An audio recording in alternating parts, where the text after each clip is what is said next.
Welcome to SOCRadar's AI-powered podcast, Major Cyberattacks of December 2024.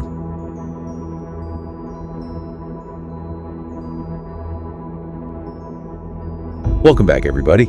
It's a new year, but December 2024, that was a rough month in cybersecurity. We're going to dive into a ton of reports and analysis on the major cyber attacks that hit pretty much every industry. We'll look at how these attacks happened, who was behind them, and what we can learn from them as cybersecurity professionals. Yeah, sometimes the best defense is a good offense. We can actually learn a lot by dissecting these attacks and use those insights to strengthen our own defenses. So just how bad was December? Give us the lay of the land. Well, it seemed like every day there was a new attack. Ransomware crippled healthcare giants, state-sponsored espionage targeted government agencies, even the European Space Agency got hit. Speaking of government agencies, let's start with the U.S. Treasury hack. Remember that Beyond Trust vulnerability? Everyone was scrambling to patch it. Oh yeah, that one. Turns out Chinese state-sponsored actors were already exploiting not one, but two zero-day vulnerabilities in Beyond Trust's remote support platform way before the scramble to patch. And get this, they were specifically targeting the Office of Foreign Assets Control, the folks who deal with sanctions and financial warfare. Talk about a high-value target. Yeah. So what's the lesson here for our listeners? Many of them are working in organizations with complex vendor networks. It's a stark reminder that third-party risk is a major attack vector. You can have the best security in-house, but if your vendors aren't up to par, you're vulnerable. This incident highlights the growing importance of supply chain security. It's like trusting your house keys to someone who doesn't even have a lock on their door. Exactly. And then there was that massive $308 million cryptocurrency heist from the Japanese crypto exchange DMM. Right. That was the work of North Korean hackers, wasn't it? You got it. The group is known as Trader, and the crazy thing is they bypassed all the fancy tech with just good old-fashioned social engineering. They targeted an employee at DMM's wallet software provider with a fake recruiter. So a phishing email was the first domino. Precisely. It just goes to show that the human element is often the weakest link. No matter how good your tech is, a well-crafted phishing email can completely bypass it.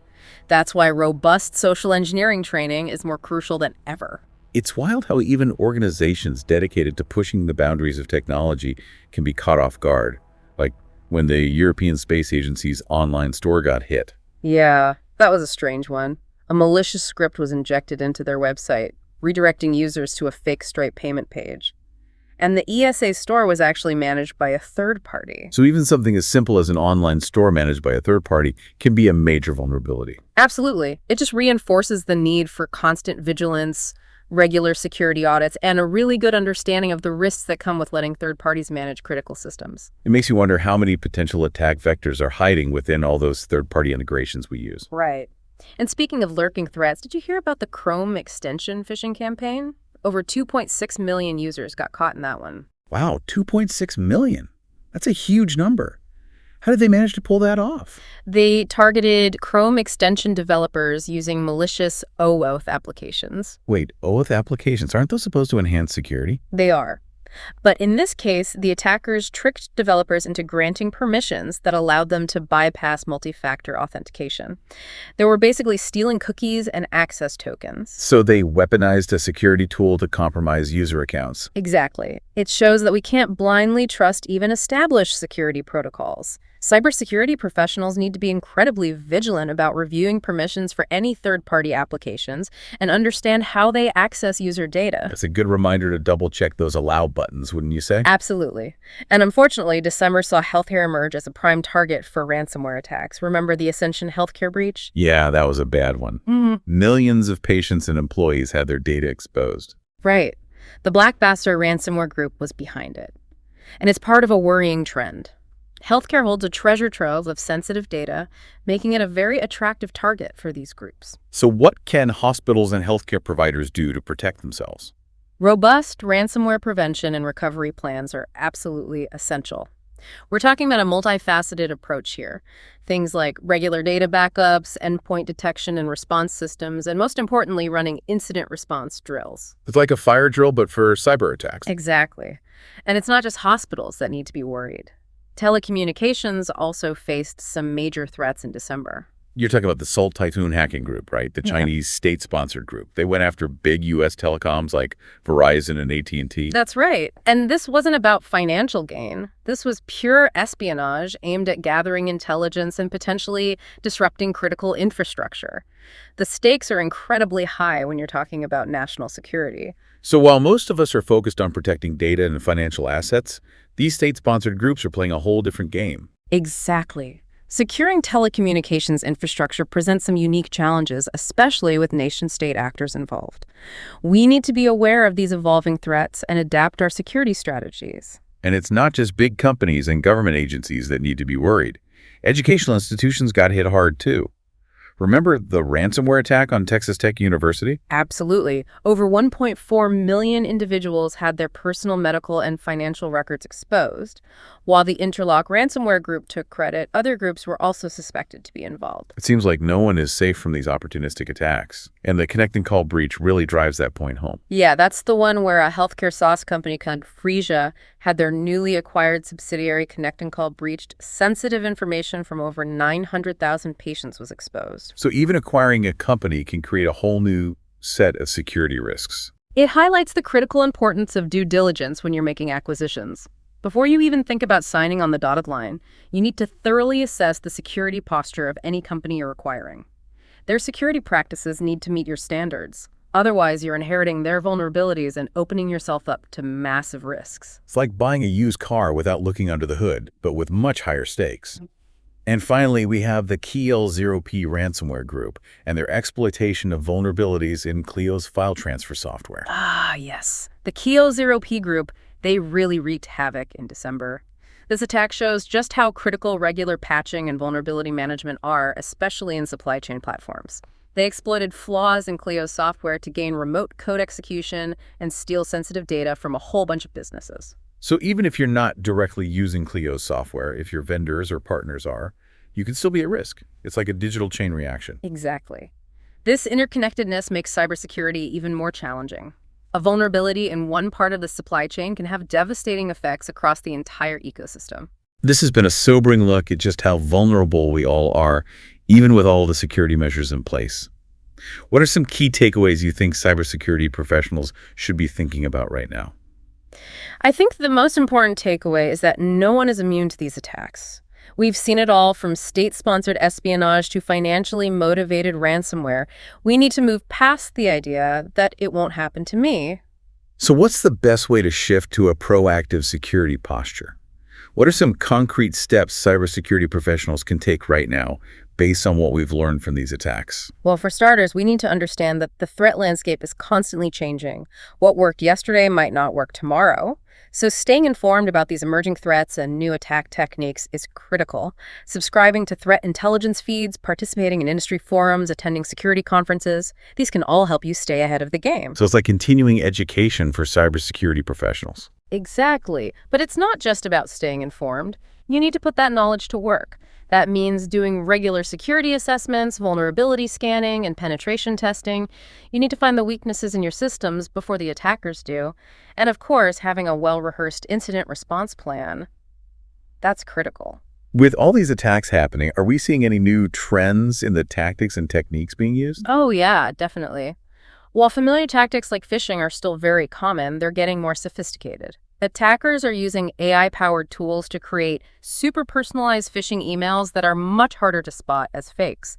And they're not just using email anymore. They're branching out to social media, SMS messaging platforms like Slack, anything to trick users. So even those of us who think we're pretty good at spotting phishing emails need to be extra careful. Absolutely. And once they're in, attackers are using all sorts of techniques to move around within the network, escalate their privileges, and ultimately achieve their goals. Whether that's stealing data, disrupting operations, or deploying ransomware. You mentioned zero-day vulnerabilities earlier. Those seem especially scary because there's no patch available when they're first discovered. How can organizations even protect themselves against something they don't know about? It's tough, for sure. But a strong security posture is really your best bet. Think of it like building a fortress with multiple layers of protection. Things like network segmentation, multi-factor authentication, and robust endpoint detection and response systems. So even if an attacker gets through by exploiting a zero-day, these measures can at least help to contain the damage. Exactly. You want to make it as hard as possible for the attacker to succeed at each stage of the attack. Make them work for it. Okay, let's talk about ransomware for a second. It felt like every other week there was another major ransomware attack. Is ransomware still the biggest cyber threat out there? It's definitely a top concern, and it's evolving really quickly. We're seeing these ransomware gangs operate like legitimate businesses. They have customer support. They even negotiate discounts on ransoms. Discounts on ransoms, that's kind of disturbing. Yeah, it is. But it shows that these groups aren't just random hackers anymore. These are organized crime syndicates with a very clear goal: profit. So paying the ransom is basically just funding criminal activity. Pretty much. And there's no guarantee that paying will get your data back either. We've seen cases where companies paid the ransom and still didn't get their data decrypted. So what's the best defense against ransomware? Can you even completely prevent these attacks? Well, it's difficult to completely prevent them, but a proactive approach can really reduce the risk. Things like having a solid backup and recovery plan, making sure your systems are patched and up to date, implementing strong access controls, and providing regular security awareness training to your employees. So it's a combination of technical measures and making sure people are aware. Exactly. You need both to be effective against ransomware and really any other cyber threat. Now let's shift gears a bit and talk about state-sponsored cyber attacks. We've already touched on the Salt Typhoon group targeting those U.S. telecoms, but they weren't the only ones busy in December.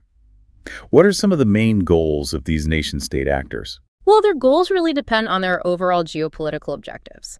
But in general, they're looking to steal intellectual property, gather intelligence on individuals or governments, disrupt critical infrastructure, or spread misinformation to sow chaos and weaken their adversaries. So it's not just about money for these groups, it's about power and influence. Exactly. And that makes them even more dangerous because they're not just motivated by money. They're willing to play the long game and invest a lot of resources and time to reach their goals. So how can organizations, especially those in critical infrastructure sectors, protect themselves against these well-funded and highly sophisticated state-sponsored actors? It's a huge challenge, but it's not impossible. You need a really strong security foundation. Things like intrusion detection and prevention systems, network segmentation, multi-factor authentication. But just as important is having a proactive mindset. What do you mean by proactive mindset?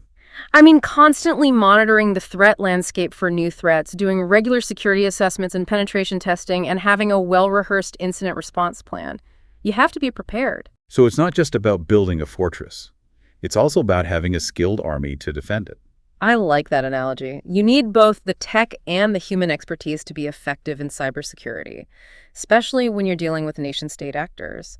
And while we're on the topic of the human element, we can't forget about security awareness training for employees. It seems like that's a recurring theme here. No matter how advanced our security tech gets, the human element is still a weakness.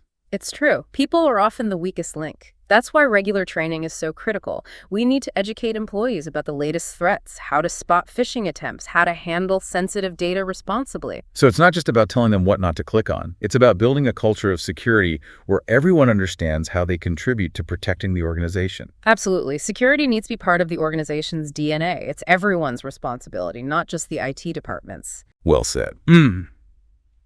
Okay, we've covered a lot of ground here. We've talked about the attackers, the tactics, the human element. What are some big picture takeaways that cybersecurity professionals should be focusing on as we move forward? I think the biggest takeaway is that cybersecurity is constantly evolving. The threats are always changing. The attackers are always finding new ways to exploit vulnerabilities, so we need to be constantly learning, adapting, and improving our defenses. So it's a marathon, not a sprint. Exactly. And we're all in this together. We need to share information, work together, and support each other. This has been a really insightful discussion. It's clear that December 2024 was a tough month in cybersecurity, but it's also clear that there are a lot of smart, dedicated people working hard to protect our digital world. Absolutely. We'll have more to share in the next segment, so stay tuned. Welcome back to our deep dive into the cyber mayhem of December 2024. We've talked about the attacks, the trends, and the defenses. Now let's look closer at the groups behind these attacks. Were there any new players, or was it the usual suspects? It was a mix, actually. We saw familiar names like Kyo0p and Black Basta making headlines. But there were also some newcomers like Interlock causing a stir.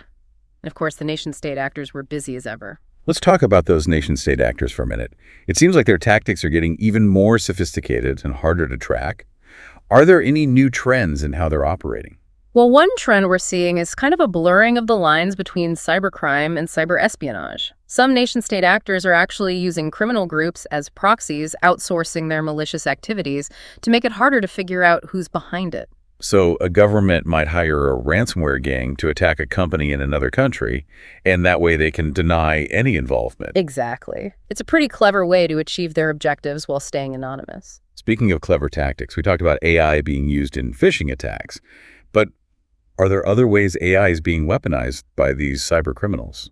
Oh yeah, AI is playing a bigger and bigger role in attacks across the board. Right. We're seeing it used for everything from reconnaissance and vulnerability scanning to malware development and even creating those deep fake videos that look so real for social engineering. So AI is basically making attackers more efficient and effective at every step of the attack. Yeah, that's the unfortunate reality. As AI technology keeps getting better, we can expect attackers to use it in even more creative and dangerous ways. Is there anything we can do to counter that? Can we use AI to defend against AI? Absolutely. The good news is that AI can be used by both sides. Just like attackers are using it to improve their capabilities, defenders are using it to strengthen their security posture. We're seeing AI used to detect and respond to threats, immediately analyze malware to find patterns, and even predict future attacks. It can also automate security tasks so human analysts can focus on the more complex threats. So it's an AI arms race in a way. I guess you could say that.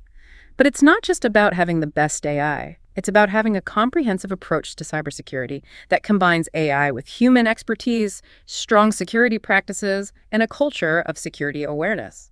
Okay, we've covered a lot of ground, from the specific attacks to the bigger trends that are shaping the cybersecurity landscape. As we wrap up this deep dive, what are some key takeaways you want our listeners to remember? I think the biggest takeaway is that cybersecurity is everyone's responsibility. We can't just think that security is the IT department's problem. From the CEO to the intern, everyone has a part to play in protecting their organization from these threats. That's a great point. So how can individuals and organizations step up and take ownership of their cybersecurity? It starts with being aware. Stay informed about the latest threats and best practices. Don't trust suspicious emails, links, or attachments. Use strong passwords and turn on multi-factor authentication whenever you can. And if you see something unusual, report it. Don't hesitate to tell your IT security team right away. Those are some really good practical tips. Any final thoughts for our listeners, especially those who might be feeling overwhelmed by all of this? Don't get discouraged. Cybersecurity is tough, but it's also really interesting and rewarding. Stay curious, keep learning, and connect with other people in the field. Share your knowledge and learn from their experiences. We're all in this together. Well said. And that wraps up our deep dive into the major cyber attacks of December 2024. We hope you found it helpful and informative. Thanks for listening. Stay safe out there. Wake up, the cyber world is calling. Follow the clues of the cyber world.